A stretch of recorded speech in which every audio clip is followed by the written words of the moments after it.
Knowledge চ্যানেলে স্বাগত জানাচ্ছি।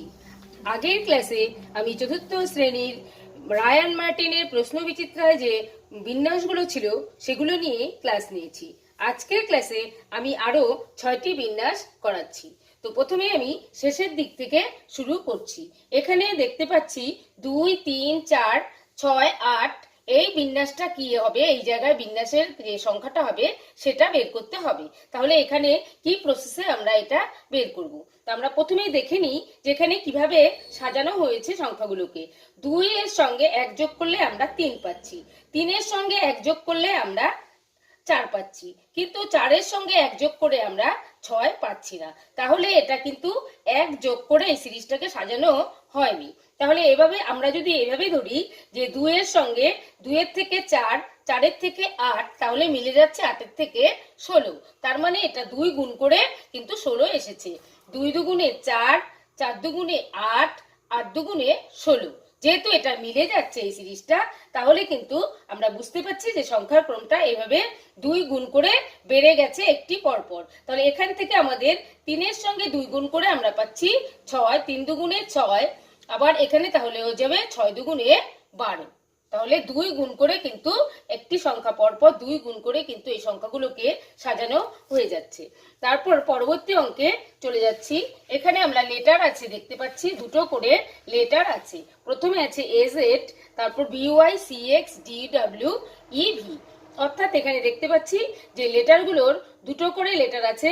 আমরা যখন শিশুদের করাবো তখন একটি করে লেটারকে প্রথমে বোঝাবো। তাহলে প্রথমে লেটারটাকে আমরা দেখবো যে কি করে সাজানো হয়েছে বা পরিবর্তন হয়েছে।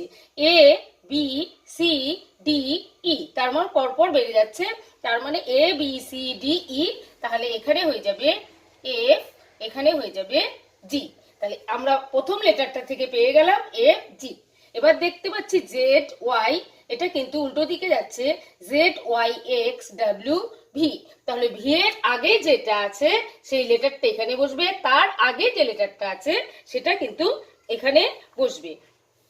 তাহলে ভি এর আগে আছে ইউ, তার আগে আছে টি। তাহলে আমাদের তৈরি হয়ে গেল এফ ইউ, এখানে জি টি। আমরা পুরো লেটারটা দুটোকে ধরে কিন্তু অঙ্কটাকে করাবো না। আমরা প্রথম লেটার ধরে প্রথম লেটারটাকে প্রথমে বসিয়ে নিয়ে তারপর আমরা দ্বিতীয় লেটারটা কিভাবে সাজানো হয়েছে সেটা বুঝে আমরা সেটা শিশুদেরকে লেখাবো।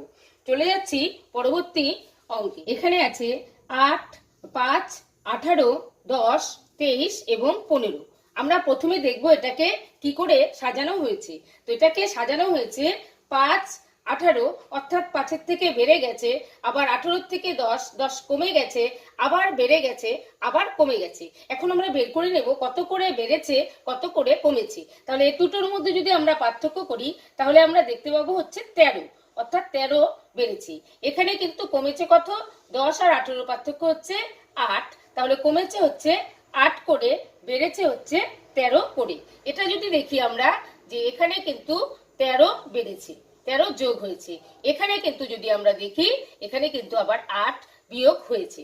সেইভাবেই আমরা করব যে এখন এই 15-র সঙ্গে তাহলে আমরা কি করব, এবার বাড়বে, বাড়লে কত বাড়বে, বাড়লে 13 বাড়বে। তার মানে এখানে কিন্তু 13 কিন্তু যোগ হবে। তাহলে 13 যোগ হলে এখানে আমরা পেয়ে যাব 28। এবার আমাদের নিয়ম হচ্ছে 8 কমবে, তার মানে এখানে 8 বাদ হবে।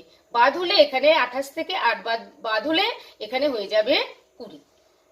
চলে যাচ্ছি আমরা পরবর্তী অঙ্কে। এখানেও লেটার আছে এ, বি, বি, আর, সি, কিউ, ডিপি। তাহলে আমরা দেখব এটা কি করে সাজানো হয়েছে। প্রথমে আমরা যখনই দুটো লেটার দেখব প্রথম লেটারটাকে বের করে নেব, তারপর আমরা পরবর্তী লেটারটাকে বের করব। এখানে এ, বি, সি, ডি, আমরা বুঝতেই পাচ্ছি প্রথম লেটারটা হয়ে যাবে ই। এবার আমরা দেখতে পাচ্ছি এস, আর, কিউ, পি, পি, কিউ, আর, এস, এটা কিন্তু উল্টো ভাবে আছে। তার মানে পি এর আগে যেটা আছে সেটা বসবে, এস এর আগে আর, আর তার আগে কিউ বসেছে, কিউ এর আগে ছিল পি, পি বসেছে, তার মানে পি এর আগে কি আছে, ও। তাহলে এখানে হয়ে যাবে ও। আমাদের উত্তর হয়ে গেল ই, ও। আমরা চলে যাচ্ছি পরবর্তী অঙ্কে। এখানে আছে 12, 23, 34, 45, 56। পরবর্তী সংখ্যা দুটো কি হবে। এখানে আমরা দেখতে পাচ্ছি যে পার্থক্যটা আমরা দেখে নিই।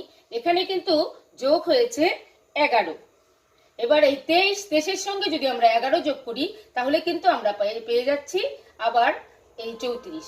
এই 34-এর সঙ্গে 11 যোগ করে আমরা 45 পাবো, 45-এর সঙ্গে 11 যোগ করে আমরা 56 পাবো। এবার 56-এর সঙ্গে আমরা 11 যোগ করে পেয়ে যাব 67, 67-এর সঙ্গে আরো 11 যোগ করে আমরা পেয়ে যাব 78। তাহলে উত্তর হয়ে গেল 67 এবং 78। চলে যাচ্ছি শেষ অঙ্ক। এখানে আছে EM, FM, GN, IO। আমরা এই অঙ্কটা যখন শিশুদের পড়াবো যেখানে কি বোঝানোর চেষ্টা করেছে সেটা আগে আমরা তাদেরকে বোঝাবো যে কিভাবে এটা করা হয়েছে। প্রথমে আমরা দেখতে পাচ্ছি ই আছে, F, E F, G, H, I. তাহলে আমরা সহজেই বুঝতে পারছি এখানে যে, এখানে হয়ে যাবে কে। প্রথম লেটারটা কিন্তু সহজেই আমরা পেয়ে গেছি। দ্বিতীয় লেটারটাকে কিভাবে সাজানো হয়েছে সেটা আমরা দেখব। এখানে আমরা দেখতে পাচ্ছি, আমরা যদি আলাদা করে লিখে নিই, এম এম, দুটোতে এম এম আছে, তারপর আছে এন এন, তারপর আছে ও। তার মানে এখানে আরেকটা ও হবে, সাজালে ওটা হবে। তাহলে ও এর আগে কি হয়? পি, তার মানে পরবর্তীতে হবে পিপি। কিন্তু আমরা কতটুকু লেখা আছে সেটা দেখি। এম এম আছে, এন এন আছে, এখানে ও আছে, তাহলে এই ঘরটা একটা ও হবে। এখানে তার পরবর্তীতে শুরু হয়ে যাবে পিপি, তাহলে পি এর থেকে একটা ঘর যেহেতু আছে এখানে আমরা পি লিখে দেব। এইভাবে আমরা সহজ প্রসেসে শিশুদেরকে এই বিন্যাসগুলো করতে শেখাবো। আজকের এই ক্লাসটি ভালো লাগলে লাইক করবেন, কমেন্ট করবেন, শেয়ার করবেন এবং আমার পরবর্তী ক্লাসটি পেতে আমার চ্যানেলটিকে সাবস্ক্রাইব করে আমার সঙ্গে থাকবেন।